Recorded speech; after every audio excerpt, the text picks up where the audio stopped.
3 verse 1 and 2. تو یہاں آپ دیکھیے، یہاں پہ یوں لکھا ہے، ان ایام میں میں اسی وقت جب میں یہودا اور یروشلم کے اسیروں کو واپس لاؤں گا تو سب قوموں کو جمع کروں گا اور ان کو یہوشافت کی وادی میں اتار لاؤں گا اور وہاں ان پر اپنی قوم اور میراث اسرائیل کے لیے جن کو انہوں نے قوموں کے درمیان پراگندہ کیا اور میرے ملک کو بانٹ لیا حجت ثابت کروں گا۔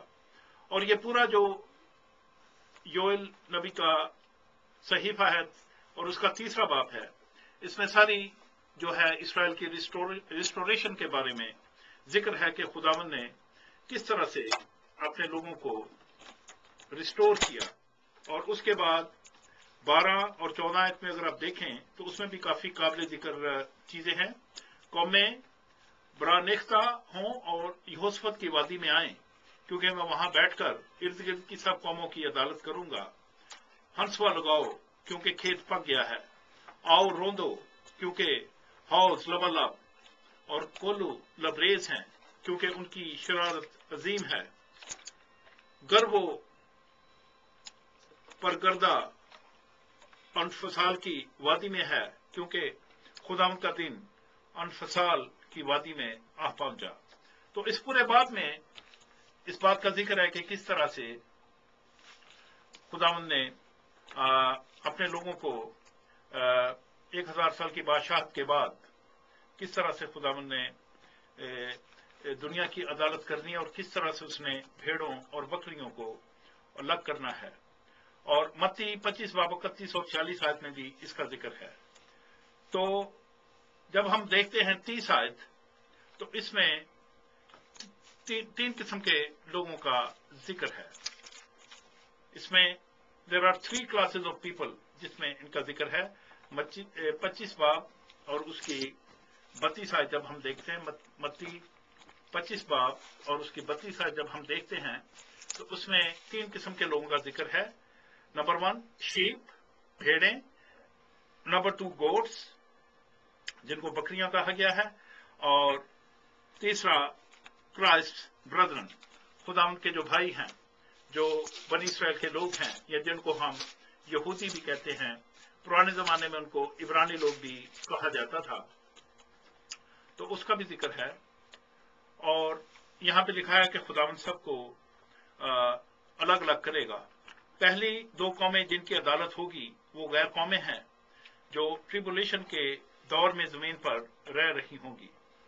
تیسری قوم خداوند کے وہ بھائی یہودی بھائی ہوں گے جو اس کا انکار نہیں کریں گے بلکہ پروسیکیوشن جو کہ دن بدن بڑھ رہی ہوگی اس کے درمیان بھی وفادار رہیں گے۔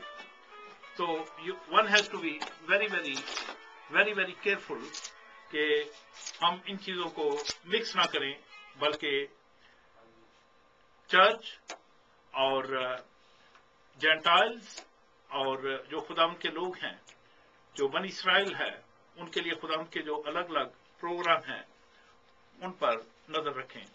اس کے بعد جب ہم متی 25 باب اس کی 33 سے 40 آیت تک دیکھتے ہیں تو یہاں پہ اس بات کا ذکر ہے کہ بھیڑیں دائیں ہاتھ پر اور بکریاں بائیں ہاتھ پر۔ بھیڑیں وہ ہیں جنہوں نے مصیبتوں کے دور میں اس کے بھائیوں کے ساتھ اچھا سلوک کیا، تو خداوند انہیں یہ پھل دے رہا ہے کہ سب انہوں نے اس کے ساتھ کیا، حالانکہ وہ ابھی زمین پر حکومت نہیں کرنے آیا، لیکن اس کی غیر موجودگی میں بھی خداوند جو ہے اس بات کو قدر کی نگاہ سے دیکھتا ہے کہ انہوں نے مصیبتوں کے دور میں جبکہ ہر طرف سے ان کے ساتھ نفرت کی جا رہی تھی، اس نے ان کو سنبھالا اور ان کی مدد کی۔ Whatever is done to one of his disciples is rewarded as being done to himself۔ اور اسی لیے آپ کو یاد ہوگا کہ جب پالوس دمشق کو جا رہا تھا اور اس کو خداوند دکھائی دیا تو اس نے کیا کہا کہ اے پالوس تو مجھے کیوں ستاتا ہے؟ اس نے کہا خداوند تو کون ہے؟ تو پھر خداوند نے اس کو بتایا کہ جب تو کلیسیا کو ستاتا ہے، جب تو خداوند کے لوگوں کو ستاتا ہے تو مجھے ستاتا ہے۔ تو when any one of us suffers our Lord he suffers with us۔ اور اس کے بعد 41 سے 45 آیت میں لکھا ہے they are told to depart from him to everlasting fire, because they failed to care for him during time of Jacob's troubles,